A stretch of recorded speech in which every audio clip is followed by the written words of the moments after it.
আচ্ছা, পরের দিনের ট্রেডিংয়ের জন্য হাজার হাজার স্টকের মধ্যে থেকে কোনটায় ট্রেড করা যায় এটা বেছে নিতে গিয়ে কি কখনো হিমশিম খেতে হয়েছে?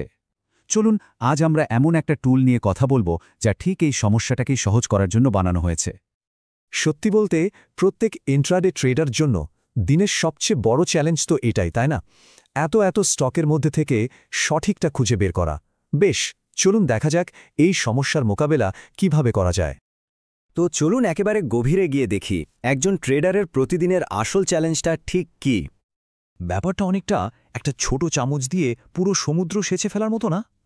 হাজার হাজার স্টক আর তার ডেটা প্রতিদিন ম্যানুয়ালি সবটা দেখা তো প্রায় অসম্ভব একটা ব্যাপার।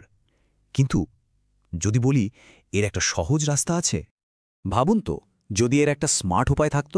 ঠিক এখানেই আসছে intraday-screener.com-এর একটা কাস্টম অ্যালগরিদম। চলুন জেনে নিই এটা আসলে কি। তাহলে এই নেক্সট ডে ওয়াচলিস্ট জিনিসটা ঠিক কি? খুব সহজ করে বললে এটা অনেকটা ব্যক্তিগত স্টক ফিল্টারের মতো। প্রতিদিন একটা শক্তিশালী অ্যালগরিদম সম্ভাব্য সেরা স্টকগুলো ছেকে বের করে আনে। মানে এই ওয়াচলিস্টটা ট্রেডারদের কাজকে অনেক সহজ করে দেয়। তো এই অ্যালগরিদমটা আসলে কাজ করে কিভাবে? এর আসল জাদুটা হলো এর ডেটা অ্যানালাইসিস করার ক্ষমতা। দেখুন, এটা কিন্তু শুধু প্রাইস বা ভলিউম দেখে থেমে যায় না। না, এটা দেখে price action, volume action, open interest, fund flow, এমনকি বিভিন্ন ব্রেকআউট প্যাটার্ন পর্যন্ত। মানে সবকিছু মিলিয়ে একটা কমপ্লিট ছবি তৈরি করে। এত কিছু অ্যানালাইসিস করার পর যে রেজাল্টটা পাওয়া যায় সেটা কিন্তু খুবই সিম্পল আর কাজের। বাছাই করা কিছু স্টকের একটা লিস্ট, আর প্রত্যেকটা স্টকের পাশে দেওয়া থাকে একটা ইন্ডিকেটিভ লেভেল। সোজা কথায় এটাই হলো সেই প্রাইস পয়েন্ট যেখান থেকে স্টকে একটা বড়সড় মুভমেন্ট আসার সম্ভাবনা থাকে। বেশ, হাতে তো একটা দারুণ টুল চলে এলো, কিন্তু আসল প্রশ্ন হলো এটাকে কাজে লাগাতে হবে কিভাবে? চলুন এর সঠিক ব্যবহারটায় এবার দেখে নেওয়া যাক। কিন্তু এগোবার আগে একটা ব্যাপার কিন্তু পরিষ্কার করে নেওয়া খুব দরকার, আর এটা খুবই গুরুত্বপূর্ণ। স্ক্রিনে যেটা বলা আছে দেখুন, এটা কিন্তু কোনোরকম ট্রেডিং সিগন্যাল বা এটা কিনুন ওটা বেচুন টাইপের সুপারিশ একদমই নয়, একদমই না। এটা হলো অ্যানালিটিক্স আর রিসার্চের একটা টুল। এই দুটো জিনিসের মধ্যে পার্থক্যটা বোঝা কিন্তু মাস্ট। তার মানে এই ওয়াচলিস্টটাকে একটা ম্যাপ না ভেবে একটা কম্পাস ভাবা যেতে পারে। এটা আপনাকে সঠিক দিকটা দেখিয়ে দেয়, কিন্তু আসল যাত্রাটা নিজেকেই করতে হবে। এটা অ্যানালাইসিসের শুরু, শেষ নয়। ঘাবড়ানোর কিছু নেই, ব্যাপারটা কিন্তু বেশ সহজ।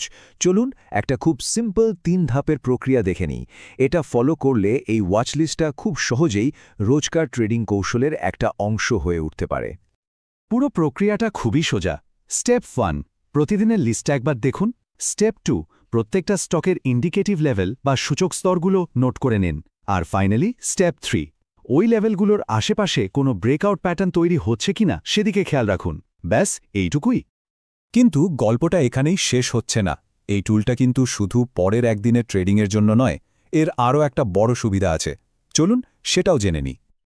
আমরা তো জানি যে মার্কেটে যখন কোনো স্টকে মোমেন্টাম আসে সেটা সাধারণত বেশ কয়েকদিন ধরে চলে।